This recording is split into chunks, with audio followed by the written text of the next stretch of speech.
Olá, estudantes, todos muito bem-vindos a mais uma aula de Química aqui no Se Liga na Educação. Você que está nos acompanhando desde o bloco anterior, muito obrigado, seja muito bem-vindo outra vez. E você que está acompanhando agora essa aula, queria agradecer a sua presença e dizer que a aula do bloco anterior está disponível no YouTube do Se Liga na Educação. Essa aula é a continuação sobre ligações químicas. No bloco anterior, nós fizemos 3 experimentos e o foco da nossa aula foi a ligação metálica e a ligação iônica. Nessa aula, o nosso foco será a ligação covalente. Mais uma vez, contaremos com a participação da professora Isabela e da professora Suzana. Essa aula também foi gravada no laboratório da Escola Estadual Henrique Diniz. Acompanhe conosco os experimentos. Estamos aqui no laboratório da Escola Estadual Henrique Diniz. Eu, professor Leonardo Medeiros, ministro o componente curricular de Química, a professora Suzana Polinari, que ministra o componente curricular de Física, e a professora Isabela Varran, que ministra o componente curricular de Biologia. Os nossos 3 componentes juntos, eles formam a área da ciência da natureza e suas tecnologias. Essa aula ela é uma continuação daquilo que nós falamos sobre o mundo das ligações químicas, né? Na aula passada, nós fizemos alguns experimentos. Vimos que o comportamento de alguns materiais sólidos frente à condução de corrente elétrica, vimos como esses materiais também se comportavam frente à condução de calor. E naqueles experimentos, nós observamos que tivemos resultados bem diferentes. Bom, depois disso, nós passamos por um experimento, pegávamos materiais sólidos, iônicos e covalentes, medimos também a condução da corrente elétrica deles no estado sólido e não tivemos um resultado ali legal. Eles não conduziram, eletricidade no estado sólido. E depois, em solução aquosa, o composto covalente não conduziu corrente elétrica e o iônico conduziu. E nós fizemos um outro experimento, que era o experimento número 1, que como que esses materiais se comportavam frente ao uso de uma força de impacto. Nós até utilizamos um martelo e vimos que o material covalente se comportava de uma maneira, o material iônico se comportava de uma outra maneira e o material sólido se comportava de outra maneira. Vimos também que essas propriedades dos metais para a aplicação tecnológica. Bom, professora Isabela, nós tivemos vários experimentos na última aula, vários resultados diferentes. E o que você pode nos ajudar a retomar? Por que foi tão diferente assim esses resultados? Então, essas diferenças dos resultados, desses comportamentos dos materiais nessas situações que a gente aplicou, se deve aos tipos de ligações e interações que acontecem entre os átomos que formam esses materiais.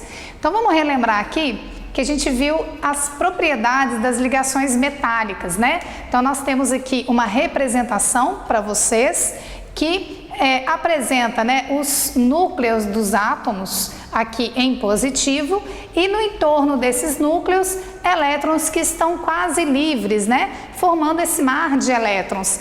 A capacidade da gente de dobrar o material metálico e a capacidade de condução de calor, de corrente elétrica alta, nesses materiais metálicos se devem justamente a essa propriedade, dessas ligações que formam esse mar de elétrons, Nós vimos também sobre a ligação covalente, que é uma ligação em que ocorre o compartilhamento de elétrons entre os átomos envolvidos na ligação química. Então, eu coloquei aqui como exemplo para vocês uma fórmula de Lewis da água, o átomo de oxigênio é mais eletronegativo, ele tem uma tendência de puxar para próximo dele os elétrons envolvidos nesse compartilhamento, mas por ele estar envolvido com esse hidrogênio, o hidrogênio precisa também de ficar com a sua camada de valência completa, Então ele vai compartilhar esses pares de elétrons entre os átomos, formando essa molécula de água aqui. E nós vimos também as propriedades da ligação iônica. A ligação iônica ocorre entre um metal e um ametal, né? O sódio é um metal da família 1A da tabela periódica e o cloro, Cl, é um ametal da família 7A da tabela periódica. Bem, esses átomos, né, têm uma tendência diferente de perda ou ganho de elétrons, justamente por essa classificação de serem metal e ametal. Quando o NaCl estava sólido, não houve condução de corrente elétrica, mas em solução aquosa, os íons foram dissociados e essa dissociação, representada por uma transferência de elétrons do sódio na direção do cloro, tá? Permitiu que a solução passasse a ter a capacidade de condução de eletricidade. E, inclusive, quanto maior a quantidade de sal, maior a possibilidade também dessa condução. Se você puxar pela memória, lá naquela primeira aula, vocês viram que o LED acende de forma mais intensa quando a solução tem uma quantidade maior, uma concentração maior de sal de cozinha. Bom, pessoal, vamos passar agora para o nosso experimento, que tem como foco aqui a ligação covalente.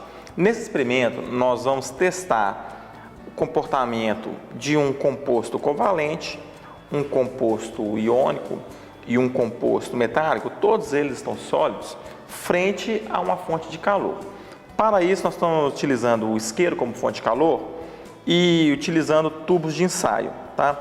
Nós utilizamos os prendedores de roupa para não segurar direto no vidro, mas na sua casa, se você não tiver um vidro assim, dá para fazer com um copinho, alguma coisa, mas não precisa ter exatamente o tubo de ensaio. Esse material que está aqui dentro, o covalente, é um pedaço de vela, daquela vela.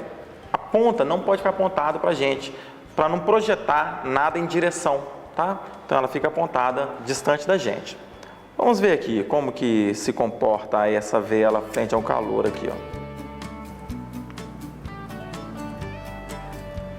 Olha, pessoal, como que está derretendo, né?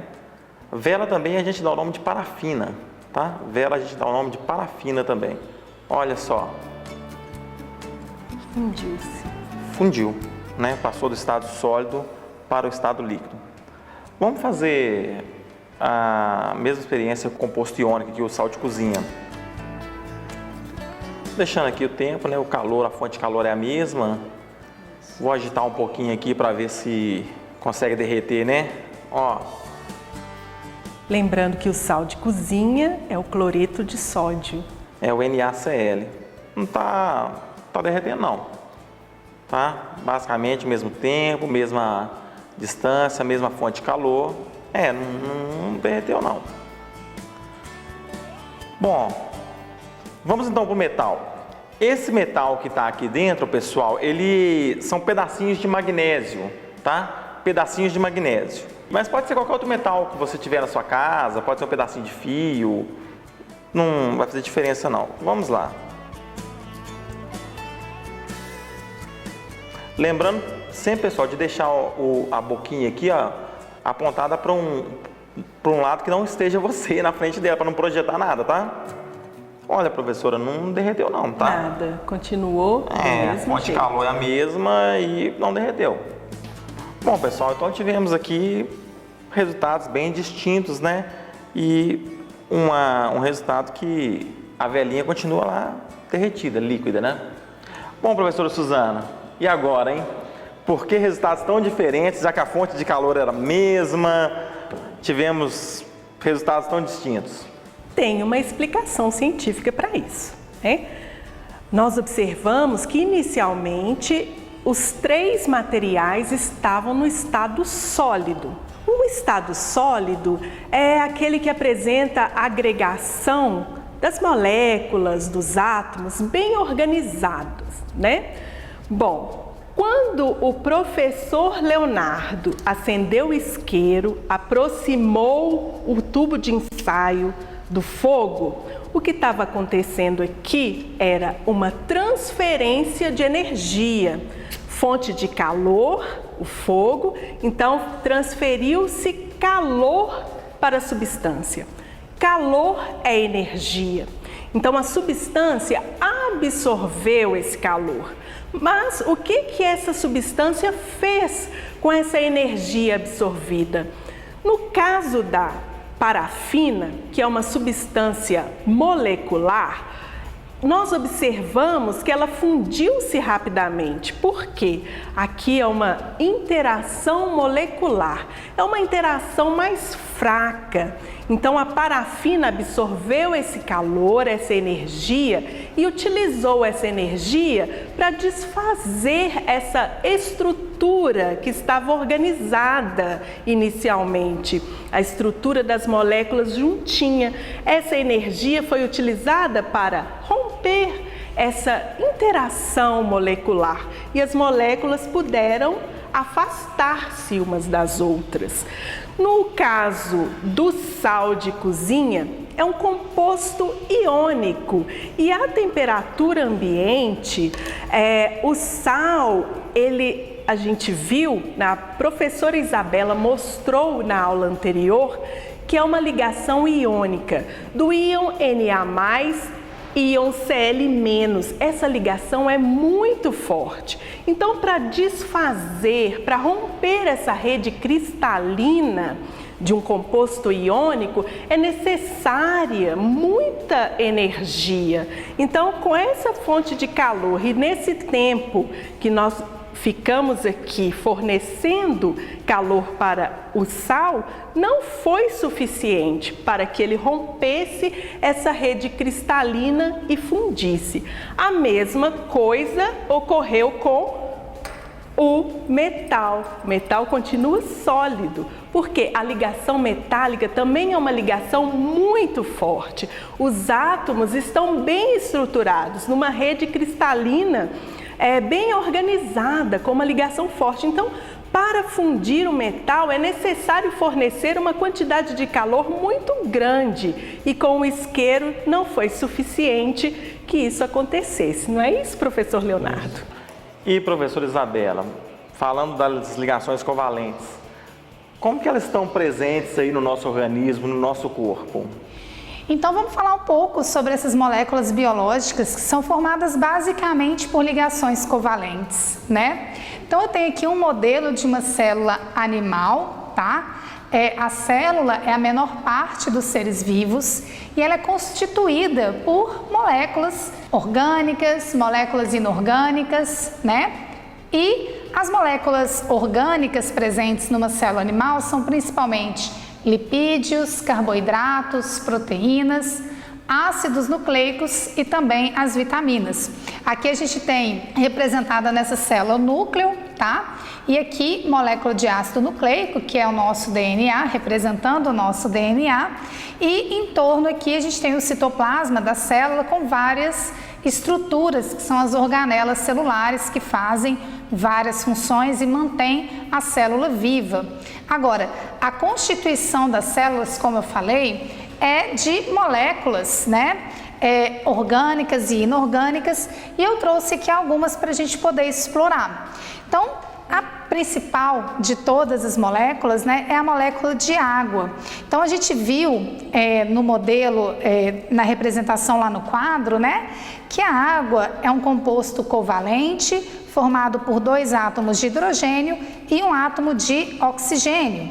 Essas ligações entre os átomos são ligações que envolvem o compartilhamento de elétrons. Então, o hidrogênio compartilha um elétron com o oxigênio e o oxigênio compartilha um elétron com o hidrogênio.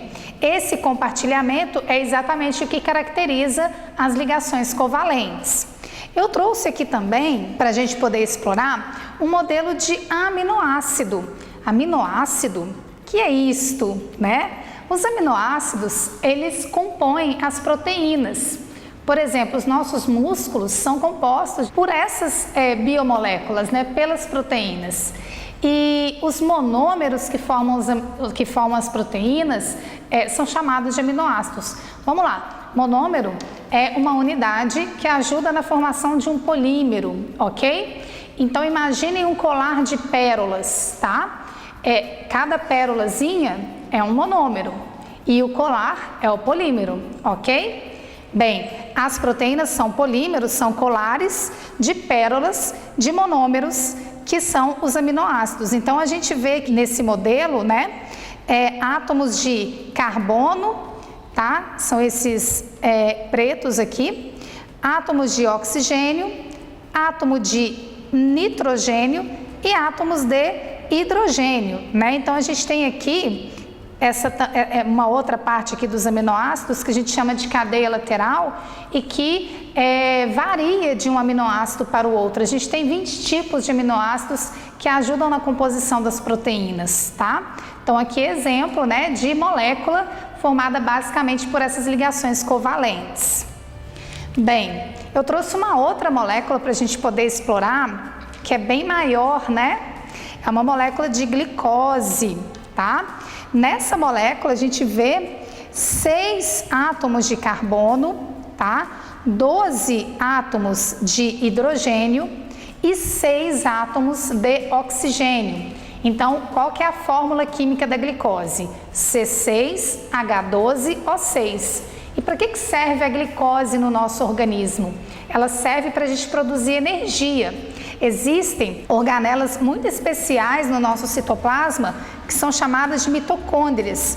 E as mitocôndrias são capazes de extrair a energia existente nas ligações químicas que compõem a glicose, tá? Então, voltando aqui agora para o meu modelo de molécula, quando essas ligações químicas são rompidas, é claro que aqui eu só estou representando, tá, gente? Não é exatamente dessa forma que acontece no metabolismo, mas quando essa ligação é rompida, é liberada energia, tá? E essa energia a célula usa para construir ATP, que é uma molécula de armazenamento. A gente chama na biologia de moedinha de energia, né? Então rola ali um compartilhamento de elétrons entre esses átomos, assim como aconteceu nessa aula, um compartilhamento entre os conhecimentos dos nossos componentes curriculares da área de Ciências da Natureza. Mais uma vez, obrigado, professora Isabela, obrigado, professora Suzana, foi um prazer ter vocês aqui comigo. Então é isso, né, pessoal? Vimos 3 modelos, modelo de ligação metálica, vimos o modelo de ligação iônica e o modelo de ligação covalente. Vimos algumas aplicações que podem ser feitas com esses materiais, né? E vimos principalmente que as características das ligações refletem diretamente nas propriedades desses materiais, né? Então, qual o conteúdo que nós temos relacionado principalmente aí com essas ligações? Primeiro, é importante você conhecer lá a organização na tabela periódica, porque nós falamos aqui sobre metal, sobre ametal, né? Falamos de ligação metal-metal, falamos de ligação metal a metal e falamos de ligação ametal a metal. Falamos também de distribuição eletrônica, nós utilizamos até a fórmula de Lewis lá, né? É importante você dar uma olhada aí no como que representa a distribuição eletrônica dos elétrons na camada de valência, conteúdo muito importante para compreender principalmente a ligação covalente. E uma outra coisa muito importante lá para a ligação covalente é o conceito de eletronegatividade, que lá na tabela periódica a gente viu que ele cresce da esquerda para a direita, de baixo para cima. Bom, pessoal, a nossa aula de hoje foi sobre ligações químicas. Agradeço a participação de vocês, agradeço muito a comunidade escolar que permitiu que essa aula fosse gravada lá na Escola Estadual Henrique Diniz. Agradecemos na figura da sua diretora. Continue aqui no Se Liga, as aulas estão no YouTube e vamos até o final. Um abraço.